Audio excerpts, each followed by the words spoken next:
산상수훈에 있는 말씀 복이 있는 사람입니다. 마태복음 5장 1절부터 12절을 교독하겠습니다. 제가 1절 여러분 2절. 예수께서 무리를 보시고 산에 올라가 앉으시니 제자들이 나온지라. 심령이 가난한 자는 복이 있나니 천국이 그들의 것이며 온유한 자는 복이 있나니 그들이 땅을 기업으로 받을 것이며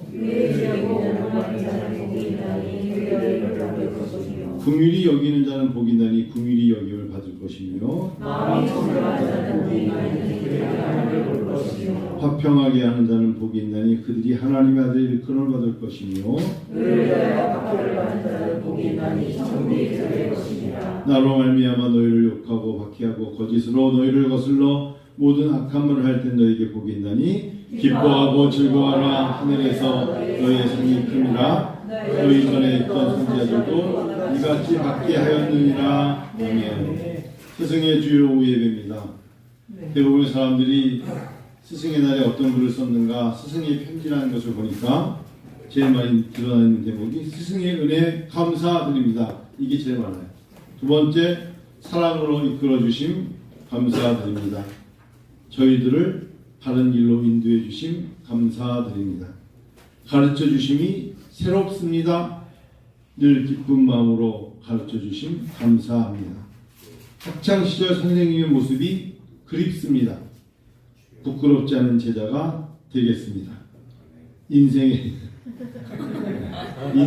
지침이 되고 멀리서 인사드립니다. 진짜 근데 우리가 왜 웃었죠? 네. 그런데 학창시절 선생님의 모습이 그립습니다. 지금은 제가 좀 그러네요. 그 선생님들 잘 계시는지, 연세가 많으신 분들은 생존하시는지 궁금하기도 하고, 정말 보고 싶네요. 특별히 고등학교 때 스승들은, 교사 선생님들은 매우 많이 보고 싶어요.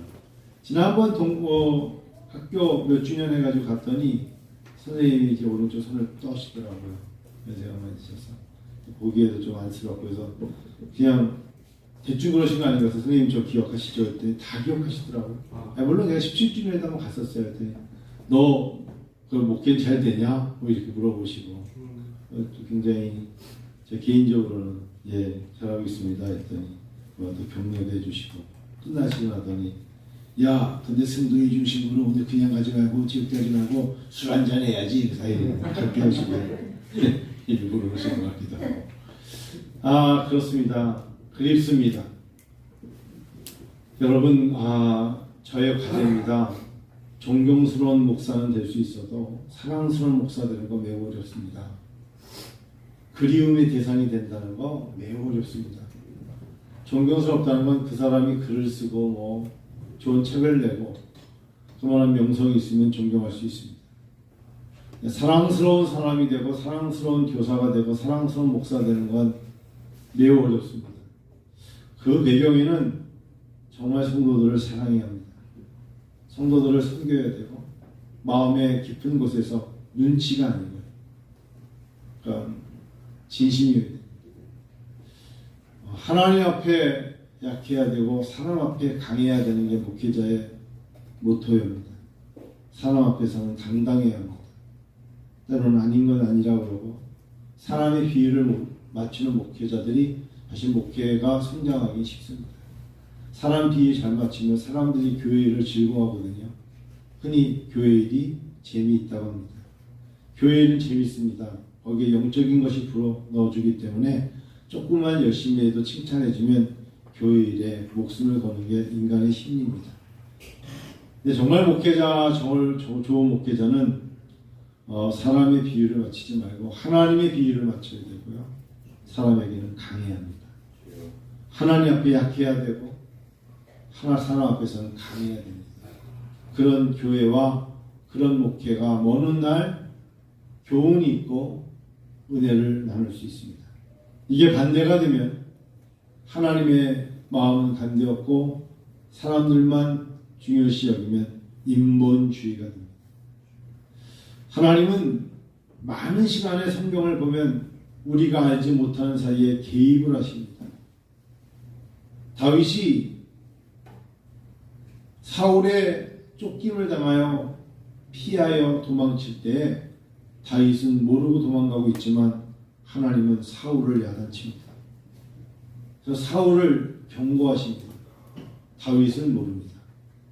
다윗은 그저 도망다니며 하나님 앞에 원망할 수 있습니다. 하나님, 저는 제가 잘못한 게 아니에요. 사람들이 사울은 천천히요, 다윗은 만만이라고 그러는 게 만 명이 1000명에 비해서 10배나 더 칭송을 받은 건 제가 시킨 게 아닙니다. 사람들이 그렇음에도 불구하고 사울이 권력자고 사울이 힘이 세니까 저를 질투하며 죽이려고 합니다. 억울합니다. 저는 단지 목동의 아들로 말제로서 골리앗과 싸울 때 목숨 걸고 나갔을 뿐 다른 건 한 게 없습니다. 이런 다윗의 하나님은 개입하십니다. 성경을 읽다가 매우 제가 놀라는 대목은 그런 겁니다. 때로는 야곱이 삼촌 라반에 쫓겨난 거죠. 도망친 겁니다. 사실 도망치는데 20년 동안 일했습니다. 7년은 레아를 위하여, 7년은 라헬을 위하여, 나머지 6년은 노동을 위하여 20년 일했습니다. 그리고 결국은 라반과 3일 동안의 간격을 두고 점이 있거냐 없는 거에 따라서 소를 구별하면서 차별 많이 당하다가 결국은 도망칩니다. 그 도망침에도 라반이 모르지 않았습니다. 그리고 하나님은 야곱의 도망침에 알고 계셨어요. 그리고 라반에게 말합니다. 나의 종을 건드리지 마라. 다윗과 마찬가지입니다. 하나님은 도망치는 다윗에게도 다윗은 믿음을 가지고 도망친 거고요. 알고 도망치지 않았습니다. 하나님은 사울에게 또 개입하십니다. 하나님의 사람들은 이 현실에 쫓기고 힘들어하고 이리저리 상황을 보고 난 하나님을 믿는데도 왜 이렇게 어렵죠? 승승장구하지 않고 왜 이렇게 어렵습니까? 오늘 성경에 보면 너희를 욕하고 박해하고 거짓으로 너희를 거슬러 모든 악한 말을 할 때 너희에게 복이 있다 하시나요? 왜 그런 줄 아십니까? 우리는 당하는 것 같아도 하나님이 개입하십니다. 하나님이 도우시고 하나님이 인도하십니다. 복이 있는 인생은 사람을 통해서 일하는 것도 있지만 사람에게 때로는 모욕을 당하고 도망쳐도 하나님의 은혜가 있습니다. 하나님의 돌보심이 있습니다. 그래서 마태복음 5장 1절부터 12절의 팔복의 내용은 사실은 사람이 주는 복이 아니요 하나님이 주시는 복을 말하는 것입니다. 팔복은 다 하나님이 주시는 것이지 사람이 심은 대로 거두는 그런 인과의 법칙이 아니라는 것을 먼저 아셔야 합니다. 하나님은 알고 가는 게 아니라 믿음으로 가게 하십니다. 저는 그 믿음의 법칙을 알기에 목회를 할 수 있습니다. 하나님을 믿고 하나님을 의지하고 하나님을 신뢰하면 그 신뢰를 통하여 하나님이 일하십니다. 성경을 읽다 보면 그런 말씀이 있습니다. 여러분 뒤쪽에 가면 어떤 말씀이 있냐면 악한 자를 대적하지 말라라고 말씀을 하십니다. 여러분 마태복음 5장의 내용이 굉장히 깊은데요. 특별히 이렇게 쭉 보면 하나님께서는 악한 자를 대적하지 마.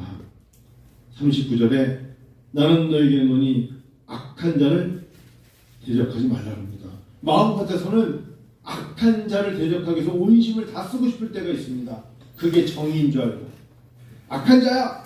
그러면 나는 저 악한 자를 이기기 위해서 힘을 모아서 싸워야지. 성경은 악한 자를 대적하지 말라고 하십니다. 왜 그럴까요? 악한 자는 하나님이 해결하십니다. 참 놀랍죠? 성경은 우리가 생각하는 것과 너무 달라요. 반면에 44절에 나는 너에게 이르노니 너희 원수를 사랑하며 너희를 박해하는 자를 위하여 뭐하라? 기도하라 하시네요. 너희 원수를 대적하라 말씀하지 않고 원수를 사랑하며 너희를 박해하는 자를 위하여 뭐하라? 기도하라. 왜요? 네가 기도하면 내가 해결할 때입니다. 하나님 때로 우리를 약하게 만드시고 때로는 힘들게 만드시고 때로는 아담 하와를 통하여서는 하나님은 범죄하기도 하십니다. 왜 범죄하게 하신지 아십니까? 그러므로 말미암아 하나님의 절대적인 권위를 하나님을 통하여 보이시려 하는 뜻이 있기 때문입니다. 우리를 약하게 하실 때 꼭 따라와야 되는 절대적인 조건이 뭔지 아십니까? 순종이고요. 복종이고요. 꼭 따라와야 되는 게 하나님을 의지하며 믿음으로 구하여야 합니다. 그래야 하나님이 일하십니다. 오늘 마태복음 5장의 이 팔복은 사실은 하나님이 주시는 그 복을 너희에게 이미 약속된 거니까 두려워하지 말고 그냥 그대로 헤쳐나가기를 원하시는 겁니다. 사실 첫 번째 심령이 가난한 자, 그런데 이 말씀이 누가복음 6장 20절에서는 who poor, 즉 심령이 아니라 정말 먹을 것이 없는 가난한 자가 복이 있다고 하십니다. 가난 그 자체도 예수 안에 있으면 뭐다? 부유하고 복이 있는 자다. 예수를 잘 믿으면 무조건 부유하냐? 그렇지 않다는 거예요. 누가복음 6장 20절에 나오는 가난은 똑같은 팔복인데 누가복음에 누가는 뭐라고 적었어요? 진짜 형편이 가난한 자가 예수를 믿으면 복이 있는데 천국이 그들의 것입니다. 여러분 이 내용 아시죠? 심령이 가난한 것만이 아니에요. 보세요. 누가복음 6장 20절 그대로 보세요. 성경 보세요. 누가복음 6장 20절 보시면 성경 6장 20절 누가복음 6장 20절입니다. 같이 한번 읽을까요? 6장 20절 시작.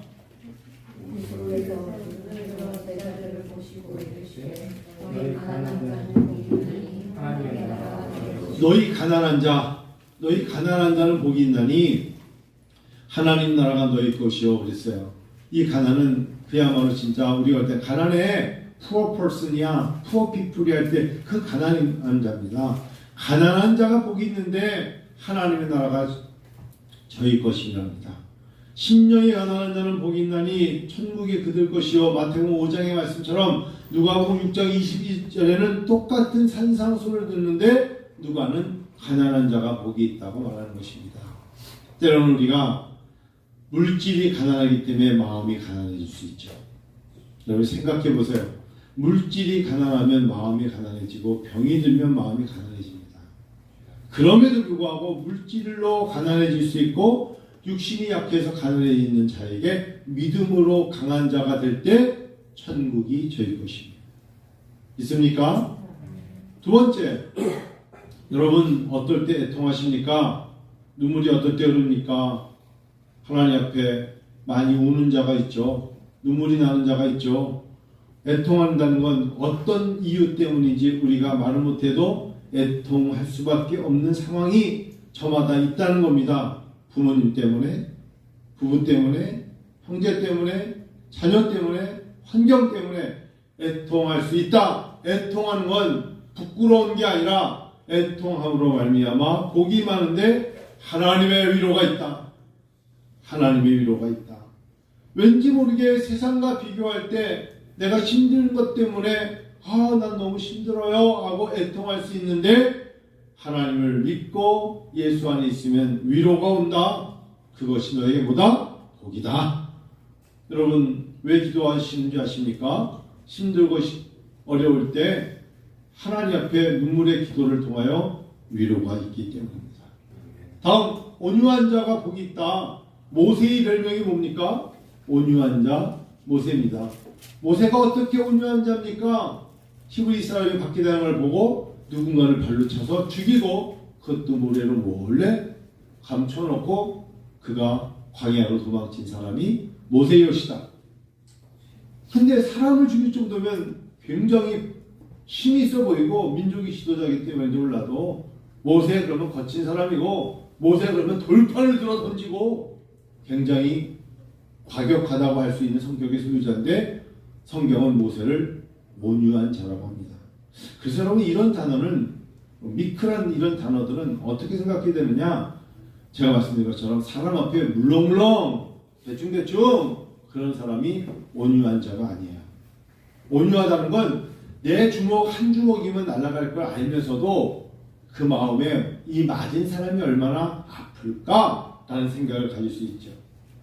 왜 부모님들이 자녀들을 때릴 때 사랑에 매하면서 상대가 너무 아파하면 때리는 자의 마음이 어때요? 헐. 여기서 아까 아멘 하더니 금방 그럴 수 있잖아요. 그런 것처럼 온유한 자는 어떤 마음이냐? 상대방의 마음을 헤아릴 수 있는 사람이 온유한 자입니다. 성경 그렇게 볼 줄 알아야 돼요. 온유하다는 게 너무 느낌이 다른데요. 근데 내가 충분히 압제할 수 있고 제압할 수 있고 무너뜨릴 수 있지만 무너진 자의 마음이 얼마나 힘들까. 약간 긍휼의 마음이 들어있다고 생각하시면 됩니다. 긍휼, 자비의 마음. 그래서 그런 자에게 하나님이 뭘 주신다? 땅을 기업으로 주신다. 여러분, 이때 땅을 기업받는 건 하늘의 땅이 아닙니다. 이 땅을 살아가는 자의 땅을 말하는 겁니다. 모든 지성은 그렇게 말합니다. 땅을 사는데 이 땅에 살면서 사람이 있잖아. 땅도 많고 부유해. 온유한 자입니다. 온유한 자에게.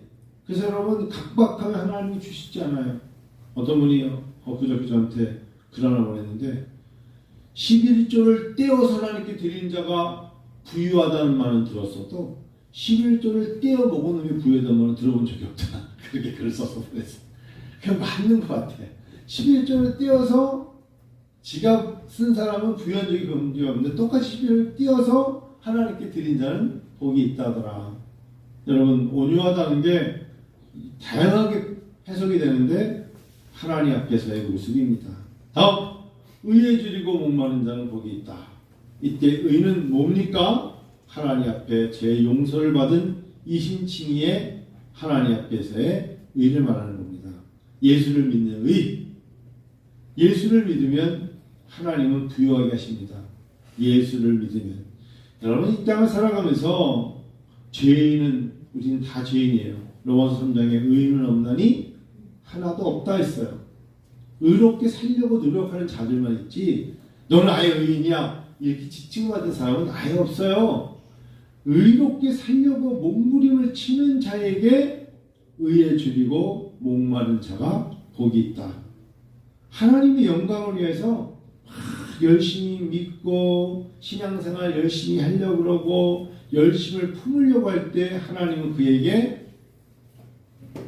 그 나라와 의를 이루는 자로 배부르게 하신다는 거예요. 명석군 그렇죠? 열심히 지금 아주 열심히 설교를 듣고 설교를 적고 있고 친구야 안녕 그러면서 열심히 지금 하고 있는 게 눈에 다 보인다. 영적으로 얼마나 귀한 사람인지 모르겠어요. 의에 줄이고 목마른 자 되시기를 축원합니다. 목마른 자가 몸을 파는 거예요. 가만히 있으면 안 돼요. 하나님의 법칙은 눈물로 씨를 뿌리는 거예요. 배부르기 원합니까? 하나님 앞에 최선을 다해서 눈물로 씨를 뿌려야 기쁨으로 달을 거두죠. 목말라야 합니다. 난 됐어 이만큼이면 충분해. 발전이 없고요. 절대 배부를 수 없습니다. 배부를 수 없어요. 오늘도 나는 또 노력해야 되고 오늘도 나는 또 씨를 뿌릴 준비를 해야 되고 오늘도 나는 묵은 땅을 기경해야 된다. 왜? 나는 목마르고 배고픈 자니까. 그럴 때 하나님이 복 있는 자로 배부를 것이며 돈이 많은 부모가 자녀들에게 재산을 물려줬을 때 그 자녀들이 그 재산을 정말 잘 씁니까? 그러지 못하죠. 정말 억만장자 백만장자 마찬가지 많은 걸 물려받았을 때 정말 그거를 20대 초반에 사람들 앞에 거드름피고 좋은 차 몰고 스포츠차 몰고 다니는 애들이 물질의 고마움을 알까요? 영광의 속으로 한번 그래 왔으면 좋겠다 그럴지 모르지만 천만에요. 그 물질의 고마움을 자기가 땀을 흘려서 얻었을 때 내 손에 쥐어진 물질이 있을 때 감격을 하게 되어 있습니다.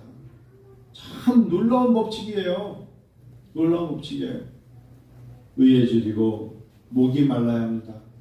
내 인생은 내가 개척해야 돼. 하나님이 도우심에 나에게 주어진 기회를 놓치지 말고 내 인생을 개척해 나갈 때 하나님이 주십니다. 여러분, 우리가 씨 뿌려놓고 가만히 있으면 됩니까? 아니죠. 하나님은 우리가 거두기도 하고 다스리기도 하고 돌보기도 해야 돼요. 그저께 사과나무를 두 그루 갖다 심었는데 황금 사과나무인데 두 그루를 심었어요. 근데 그분이 꼭 뭐라냐면 접붙인 곳이 여기야. 거기 묶어놨어요. 두 나무. 그거를 다 비닐을 뜯어내고 접붙인 데가 뿌리부터 한 뼘 이상 올라왔다면 거기까지 땅에 묻히게 하셔야 됩니다. 왜냐하면 사과나무는 포도나무처럼 뿌리가 쭉 뻗어나와서 견고하지 않고 사과나무는 그 밑으로 뿌리가 아주 깊지 않기 때문에 사과나무는 깊게 심어야 된다고 저한테 수차례 얘기했어요. 근데 제가 두 그루 중에 한 그루는 정말 깊게 웅덩이 파고 움푹 둠을 만들어가지고 물도 많이 보이게 하고 했고, 하나는 한번 대충 심었지만 깊게 안 심었거든요. 한 4월 5일에 심었는데 한 달 지났는데, 하나는 잎이 많이 나서 풍성한데 역시 대충 심은 거는 이파리가 하나도 없어요. 그래서 전화를 드렸습니다. 농원에다가. 제가 사장님이 시키는 대로 했지만 하나를 잘못한 것 같아요. 죽어가는데 사진 찍어서 이거 죽은 건가요? 그랬더니 그분이 당장 와! 그러더라고. 당장 와. 차를 몰고 갔어요. 가서 사진 찍어갖고 그랬더니 내가 시키는 대로 안 했대. 내가 뭐라 그랬습니까? 사과는 심자마다 지지대를 해줘야 된다 그랬죠. 그렇지만 뿌리가 얕아서 쓰러지거나 상처받으면 그래서 지지대를 했는데요. 그랬더니 깊게 안 심었네. 그거 죽은 건가요? 다시 뿌리째 뽑아서 똑같이 놔두면 죽기 때문에 다른 곳에다가 옮겨서 칠 때 전 거기까지 심으세요. 여러분, 이게 생명에는 굉장한 노력과 관심과 정성이 있어야 돼요. 굉장히 정성스러워요. 절대 쉬운 게 아니에요. 그래서 그대로 지금 해서 나무를 옮겨 심어놨어요. 제가 그래서 제가 좋아하는 나무가 왕벚꽃나무예요. 그랬더니 그분이 하는 말이 벚꽃나무는 집 근처에다 심으면 절대 안 된대. 왜요? 그랬더니 나무가 배가 급수적으로 큰데 뿌리가 그리고 집 밑을 뚫고 들어온대. 얼마나 뿌리가 강한지 이 왕벚꽃나무는, 그러니까 벚꽃이 퉁퉁하고 많이 파고 나중에는 집을 갖다가 그냥 그 세면을 그냥 갈라놓는데, 벚꽃나무는 멀리 심어놓고 구경하시고 집 근처에는 절대로 벚꽃나무를 심지 마세요 라고 그러더라고요. 그러면서 심고 싶으시면 저기 장미 내구로 쌀이 줄 테니까 저거 사가요. 그래서 얼른 사갖고 왔어요. 장미는 설이 내릴 때까지 색깔별로 여러 번 피니까 예쁠 거요. 여러분, 말해주는 걸 들어야 돼요. 그리고 그렇군요 하고 이해를 하고 그대로 또 실행하면 그 사람들은 자기가 40년 동안 농원에서 자기가 이 나무를 심고 팔려고 했기 때문에 자기는 나무 박사라는 거예요. 그 말이 맞죠. 어떤 것들은 잘하지 않게 하려고 똘똘 뭉쳐놓은 것도 있고 40년을 했답니다. 그러면 한지 몇 년 된 사람이 어떻게 알겠습니까? 그런 겁니다. 자, 누군가를 긍휼히 여기는 마음이 있으십니까? 여러분 혹시 그런 인간 스타일이십니까? 아니면 안 되는 놈은 안 되는 거야. 저놈은 그러니까 망한 거야. 우리의 마음속에 누군가를 볼 때 긍휼히 여기는 마음, 여러분 에스컬레이터를 타거나 걸을 때 장애인이 잘 걷지 못하면 어떤 마음이 드세요? 얼마나 힘들까? 이런 생각을 여길 수 있는 그야말로 멀습니다. 긍휼히 여기는 마음. 나보다 부족해 하는 자를 볼 때 당연시 여기지 않고 긍휼히 여길 수 있는 마음을 가지는 자가 어느 날 나도 모르게 긍휼히 여김의 대상이 됐을 때 하나님으로부터 긍휼히 여기는 받는 복을 받을 수 있다. 아멘. 그래요, 여러분. 저는 가끔 하다가 죄송한 얘기지만 초보 운전을 붙이고 다니는 분들이 이제 조금 이해하려고 해요. 나도 그때가 있었잖아. 저도 88년도 면허인데요. 지금 보니까 제가 조그만 차를 몰고 신촌을 갈 일이 있었는데 버스가 자꾸 나한테 달라붙는 것 같더라고. 처음 운전할 때 그럴 수 있어요. 내 라인을 가는데 버스가 이렇게 오면 버스가 왜 나를 받으려고 오지? 무서울 때가 있어요. 초보 운전을 보고 그 초보 운전에 어떤 사람이 둘이 써놨대요. 나도 내가 무서워요. 그래서 써놓은 사람이 있어요. 나도 내가 그럴 수 있어요. 나도 내가 무서울 때가 있잖아. 초보 운전에. 사람은 자기가 겪었던 것을 잊어버릴 때가 참 많아요. 그래서 긍휼히 여길 수 있을 때 하나님의 긍휼히 여김을 받을 것이다. 마음이 청결한 자 하나님을 본다. 여러분 이거는 제가 직접 말씀드릴게요. 성령을 의지하는 자, 기도하는 자 하나님을 볼 수 있습니다. 하나님을 어떻게 봅니까? 하나님의 마음을 헤아릴 수 있다. 그러니까 마음이 청결하다는 게 마음을 어떻게 닦을 수가 없잖아요. 말씀과 기도로 거룩하여 지니라. 따라하십시다. 말씀과 기도로 거룩하여 지니라. 거룩. 하나님 앞에 거룩하다라고 말하는 청결함, 이거는 말씀과 기도밖에 없어요. 마음이 청결해야 하나님을 보죠. 기도를 해야 하나님을 볼 수 있고, 말씀을 묵상해야 하나님을 볼 수 있어요. 그 이외의 것으로 어떤 것으로 하나님을 볼 수 있는 기회는 없다. 그러니 하나님과 직접적으로 만나고 싶을 때는 기도와 말씀밖에 없다. 그에 이제 화평하게 하는 자, 의를 위해 박해를 받는 자, 나로 말미암아 너희를 욕되고 박해하고 거짓으로 너희를 거스를 모든 말을 할 때는 너희에게 복이 있나니. 자, 이제 12절 같이 읽으시자. 기뻐하고 즐거워하라. 하늘에서 너희 상이 큼이라. 너희 전에 있던 선지자들도 이와 같이 박해하였느니라. 어려울 때 어떻게 하라? 기뻐하고 즐거워하라. 이게 오늘날 예수를 믿는 우리 제자들, 예수님의 제자가 된 우리들에게 요구되는 하나님 말씀의 덕목입니다. 기뻐하고 즐거워하라. 어려운 이야기입니다. 목회자도 목회하면서 제일 힘든 게 기뻐하고 즐거워하는 것입니다. 참 어려운 거예요. 근데 성경은 우리에게 기뻐하고 즐거워하래요. 어떠한 상황이 속에서도 너의 상이 큽니다. 그러셨네요. 하나님 우리에게 주시는 그 상이 있을 줄 믿고 기뻐하고 즐거워할 때 하나님 우리에게 주시는 위로가 있을 줄로 믿습니다. 이게 오늘 산에서 하시는 예수님의 오늘 우리에게 주시는 산상수훈의 팔복의 말씀입니다. 하나님 우리에게 요구하시는 이 말씀을 가지고 정말 기뻐하고 즐거워해 보십시다. 힘들고 어렵고 지칠 때 기뻐하고 즐거워하면 하나님의 상이 우리에게 크게 임하게 되는 것임을 믿습니다.